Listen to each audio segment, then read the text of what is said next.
ആകാശവാണി. നമസ്കാരം. പ്രാദേശിക വാർത്തകൾ വായിക്കുന്നത് നരേന്ദ്രമോഹൻ. പ്രധാന വാർത്തകൾ. ശ്രീനാരായണ ഗുരുദേവന്റെ സന്ദേശങ്ങൾക്ക് സാർവദേശീയവും സാർവകാലികവുമായ പ്രസക്തിയുണ്ടെന്ന് മുഖ്യമന്ത്രി പിണറായി വിജയൻ. അന്തരിച്ച പ്രശസ്ത സാഹിത്യകാരൻ എം.ടി. വാസുദേവൻ നായർക്ക് ആദരമർപ്പിക്കാൻ സാംസ്കാരിക വകുപ്പ് സംഘടിപ്പിക്കുന്ന അനുസ്മരണ സമ്മേളനം മുഖ്യമന്ത്രി പിണറായി വിജയൻ തിരുവനന്തപുരത്ത് ഉദ്ഘാടനം ചെയ്യും. പുതുവർഷ ആഘോഷങ്ങൾക്കൊരുങ്ങി രാജ്യം. രാജ്യത്തുടനീളം ശക്തമായ സുരക്ഷാ ക്രമീകരണങ്ങൾ.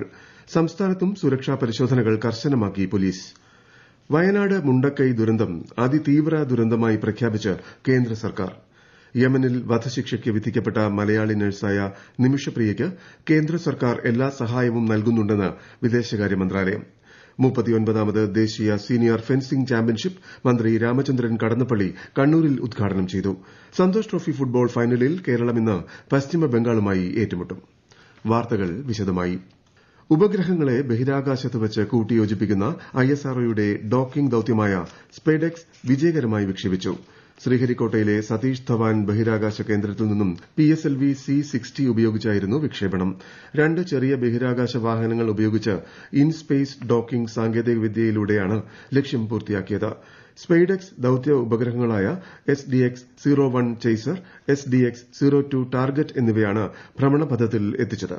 ഇന്ത്യൻ ഓൺ മൂൺ, ഭാരതീയ അന്തരീക്ഷ സ്റ്റേഷൻ നിർമ്മാണം തുടങ്ങി ഇന്ത്യയുടെ ഭാവി ബഹിരാകാശ ലക്ഷ്യങ്ങളിലേക്കുള്ള ചുവടുവയ്പ് കൂടിയാണ് ഈ ദൌത്യം. ശ്രീനാരായണ ഗുരുദേവന്റെ സന്ദേശങ്ങൾക്ക് സാർവദേശീയവും സാർവകാലികവുമായ പ്രസക്തിയുണ്ടെന്ന് മുഖ്യമന്ത്രി പിണറായി വിജയൻ.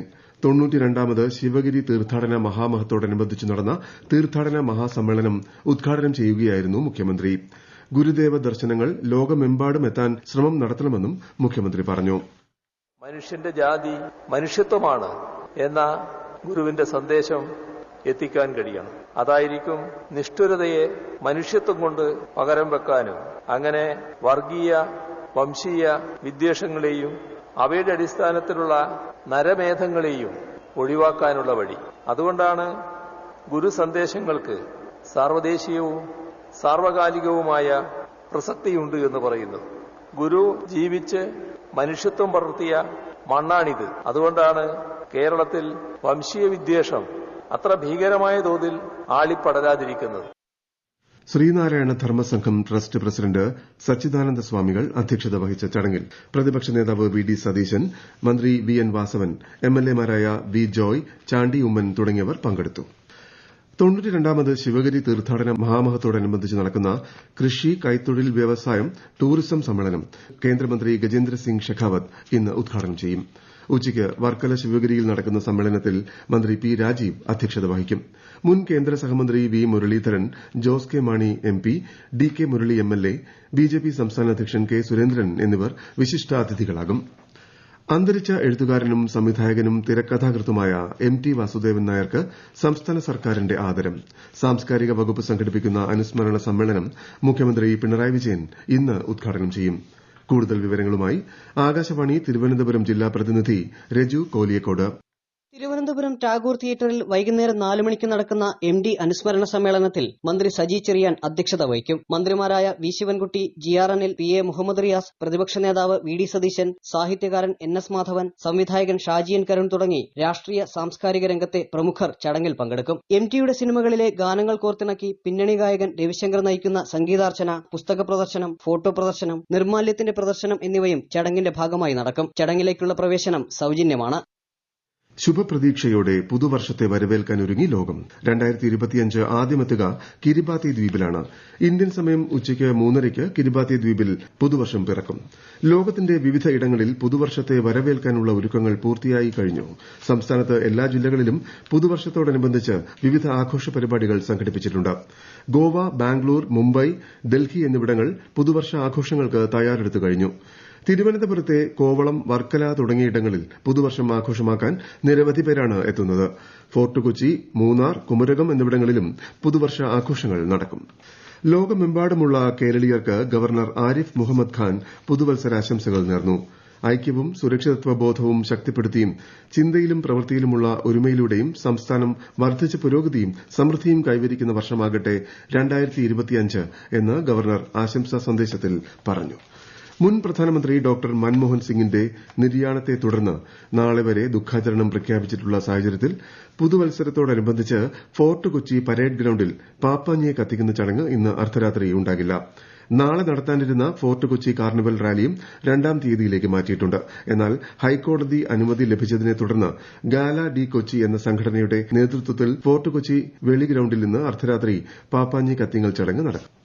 പുതുവർഷ ആഘോഷങ്ങൾക്ക് രാജ്യത്തുടനീളം സുരക്ഷ ശക്തമാക്കി. രാജ്യതലസ്ഥാനമായ ഡൽഹിയിലും വൻ സുരക്ഷാ ക്രമീകരണങ്ങൾ ഒരുക്കി പോലീസ്. പ്രധാനപ്പെട്ട മാർക്കറ്റുകളിൽ സിസിടിവി ക്യാമറകൾ സജ്ജീകരിക്കുകയും കൂടുതൽ പോലീസ് സേനയെ വിന്യസിക്കുകയും ചെയ്തു.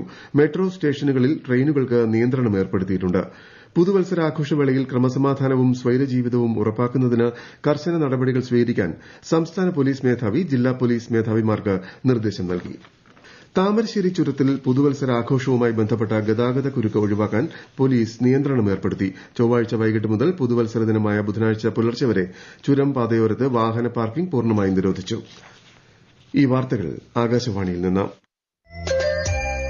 ആകാശവാണി വാർത്തകളും വാർത്താ അധിഷ്ഠിത പരിപാടികളും all India radio news Thiruvananthapuram YouTube ചാനലിലും at all India radio news Thiruvananthapuram Facebook പേജിലും AIR ന്യൂസ് _ ഇൻസ്റ്റഗ്രാം അക്കൌണ്ടിലും at AIR news _ TVM X ഹാൻഡിലും ലഭ്യമാണ്. മുണ്ടക്കൈ ദുരന്തം അതിതീവ്ര ദുരന്തമായി കേന്ദ്ര സർക്കാർ പ്രഖ്യാപിച്ചു. കേരളത്തിന്റെ ആവശ്യം കേന്ദ്ര സർക്കാർ അംഗീകരിച്ച് ഉത്തരവിറക്കി. മേപ്പാടിയിലെ ഉരുൾപൊട്ടലിന്റെ തീവ്രതയും വ്യാപ്തിയും കണക്കിലെടുത്ത് അതിതീവ്ര ദുരന്തമായി കേന്ദ്ര മന്ത്രിതല സംഘം പരിഗണിച്ചിട്ടുണ്ടെന്ന് ആഭ്യന്തര മന്ത്രാലയം അറിയിച്ചു. വയനാട് ദുരന്തവുമായി ബന്ധപ്പെട്ട് കേരളം മുന്നോട്ടുവച്ച 3 ആവശ്യങ്ങളിൽ ഒന്ന് മാത്രമാണ് കേന്ദ്രം അംഗീകരിച്ചതെന്ന് റവന്യൂ മന്ത്രി കെ രാജൻ. ദുരന്തമുണ്ടായതിന്റെ ആദ്യഘട്ടത്തിൽ സംസ്ഥാനം കേന്ദ്ര സർക്കാരിന് മുന്നിൽ വച്ച 3 ആവശ്യങ്ങളിലൊന്ന് തത്വത്തിൽ അംഗീകരിച്ചുകൊണ്ട് തീരുമാനമെടുത്തുവെന്നാണ് ഇപ്പോൾ അറിയാൻ കഴിഞ്ഞത്. വിവാദ് സേ വിശ്വാസ് പദ്ധതിയുടെ സമയപരിധി അടുത്ത മാസം 31 വരെയായി ദീർഘിപ്പിച്ചു. കൊച്ചി കലൂർ ജവഹർലാൽ നെഹ്റു സ്റ്റേഡിയത്തിൽ വെച്ച് ഗുരുതര പരിക്കേറ്റ ഉമാ തോമസ് MLAയുടെ ആരോഗ്യസ്ഥിതിയിൽ പുരോഗതിയുണ്ടെന്നും എന്നാൽ MLA അപകടനില തരണം ചെയ്തിട്ടില്ലെന്നും ഡോക്ടർമാർ അറിയിച്ചു. കൊച്ചിയിൽ MLAയ്ക്ക് അപകടമുണ്ടായ സംഭവത്തിൽ പരിപാടി നടത്തിയ ഇവന്റ് മാനേജ്മെന്റ് കമ്പനി ഉടമ കൃഷ്ണകുമാറിനെ പോലീസ് അറസ്റ്റ് ചെയ്തു. അപകടത്തിന്റെ പശ്ചാത്തലത്തിൽ സംഘാടകരായ മൃദംഗ വിഷൻ MD നികോഷ് കുമാർ മുൻകൂർ ജാമ്യം തേടി ഹൈക്കോടതിയെ സമീപിച്ചു.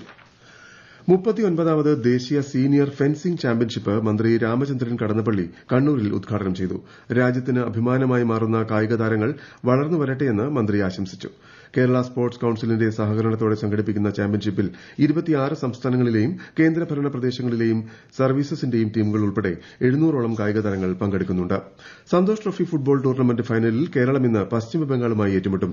രാത്രി 7:30 ഹൈദരാബാദിലെ GMC ബാലയോഗി സ്റ്റേഡിയത്തിലാണ് മത്സരം. ആകാശവാണി പ്രതിനിധി സുരേഷ് ബാബു തയ്യാറാക്കിയ റിപ്പോർട്ട്. പുതുവർഷത്തിൽ കേരളത്തിൽ കാൽപന്താവേശത്തിന്റെ ആഹ്ലാദ പൂത്തിരി കത്തുമോ? 8ാമത്തെ സന്തോഷ് ട്രോഫി കിരീടമെന്ന ലക്ഷ്യം സഫലമാകുമോ? വിധി എഴുതാൻ ഇന്ന് രാത്രി ഹൈദരാബാദ് GMC ബാലയോഗി സ്റ്റേഡിയത്തിലെ പുൽമൈതാനത്തിൽ ബംഗാളുമായുള്ള മത്സരഫലം വരെ കാത്തിരിക്കണം. 32 തവണ ജേതാക്കളായ ബംഗാളിന് പക്ഷേ ഒടുവിൽ 2 തവണ കേരളവുമായി ഫൈനലിൽ കൊമ്പുകോർത്തപ്പോൾ പരാജയം. സെമി ഫൈനലിൽ വടക്കുകിഴക്കൻ കരുത്തരായ മണിപ്പൂരിനെ ഗോൾമടയിൽ മുക്കിയാണ് കേരളത്തിന്റെ ഫൈനൽ പ്രവേശം. ബംഗാളാകട്ടെ നിലവിലെ ചാമ്പ്യന്മാരായ സർവീസസിനെയാണ് പരാജയപ്പെടുത്തിയത്. മണിപ്പൂരിനെതിരെ പുറത്തെടുത്ത ആക്രമണ വീര്യം നിലനിർത്താനായാൽ കേരളത്തിന് വിജയസാധ്യതയുണ്ട്. ന്യൂയോർക്കിൽ നടന്ന ഈ വർഷത്തെ ഫിഡെ വേൾഡ് ബ്ലിറ്റ്സ് ചെസ് ചാമ്പ്യൻഷിപ്പിന്റെ വനിതാ വിഭാഗത്തിൽ ഇന്ത്യൻ ഗ്രാൻഡ് മാസ്റ്ററായ വൈശാലി രമേഷ് ബാബു 1ാം സ്ഥാനത്ത് ഫിനിഷ് ചെയ്തു. ശബരിമലയിൽ വൻ ഭക്തജന തിരക്ക്. മകരവിളക്ക് മഹോത്സവത്തിനായി ഇന്നലെ വൈകുന്നേരമാണ് നട തുറന്നത്. പമ്പയിലെ തത്സമയ ബുക്കിംഗ് കൌണ്ടറിലും വലിയ തിരക്കാണ് അനുഭവപ്പെട്ടത്. മകരവിളക്കിന് അയ്യപ്പ വിഗ്രഹത്തിൽ ചാർത്തുന്ന തിരുവാഭരണങ്ങളും വഹിച്ചുള്ള ഘോഷയാത്ര ജനുവരി 12-ന് പന്തളത്തു നിന്നും പുറപ്പെടും. 14-ന് നടക്കുന്ന മകരവിളക്കിനോടനുബന്ധിച്ചുള്ള തിരക്ക് നിയന്ത്രണത്തിന്റെ ഭാഗമായി 13, 14 തീയതികളിൽ തീർത്ഥാടകരുടെ എണ്ണം പരിമിതപ്പെടുത്തും. ഹജ്ജിന് തിരഞ്ഞെടുക്കപ്പെട്ട രേഖകൾ സമർപ്പിച്ചവർ 2ാം ഗഡു തുകയായ 1,42,000 രൂപ അടയ്ക്കുവാനുള്ള സമയം 2025 ജനുവരി 6 വരെ നീട്ടിയതായി കേന്ദ്ര ഹജ്ജ് കമ്മിറ്റി സർക്കുലർ നമ്പർ 21 പ്രകാരം അറിയിച്ചു. പ്രധാന വാർത്തകൾ വീണ്ടും. ശ്രീനാരായണ ഗുരുദേവന്റെ സന്ദേശങ്ങൾക്ക് സാർവദേശീയവും സാർവകാലികവുമായ പ്രസക്തിയുണ്ടെന്ന് മുഖ്യമന്ത്രി പിണറായി വിജയൻ. അന്തരിച്ച പ്രശസ്ത സാഹിത്യകാരൻ MT വാസുദേവൻ നായർക്ക് ആദരമർപ്പിക്കാൻ സാംസ്കാരിക വകുപ്പ് സംഘടിപ്പിക്കുന്ന അനുസ്മരണ സമ്മേളനം മുഖ്യമന്ത്രി പിണറായി വിജയൻ തിരുവനന്തപുരത്ത് ഉദ്ഘാടനം ചെയ്യും. പുതുവർഷ ആഘോഷങ്ങൾക്കൊരുങ്ങി രാജ്യം. രാജ്യത്തുടനീളം ശക്തമായ സുരക്ഷാ ക്രമീകരണങ്ങൾ. സംസ്ഥാനത്തും സുരക്ഷാ പരിശോധനകൾ കർശനമാക്കി പോലീസ്. വയനാട് മുണ്ടക്കൈ ദുരന്തം അതിതീവ്ര ദുരന്തമായി പ്രഖ്യാപിച്ച് കേന്ദ്ര സർക്കാർ. യമനിൽ വധശിക്ഷയ്ക്ക് വിധിക്കപ്പെട്ട മലയാളി നഴ്സായ നിമിഷപ്രിയയ്ക്ക് കേന്ദ്ര സർക്കാർ എല്ലാ സഹായവും നൽകുന്നുണ്ടെന്ന് വിദേശകാര്യ മന്ത്രാലയം. 39ാമത് ദേശീയ സീനിയർ ഫെൻസിംഗ് ചാമ്പ്യൻഷിപ്പ് മന്ത്രി രാമചന്ദ്രൻ കടന്നപ്പള്ളി കണ്ണൂരിൽ ഉദ്ഘാടനം ചെയ്തു. സന്തോഷ് ട്രോഫി ഫുട്ബോൾ ഫൈനലിൽ കേരളം ഇന്ന് പശ്ചിമബംഗാളുമായി ഏറ്റുമുട്ടും.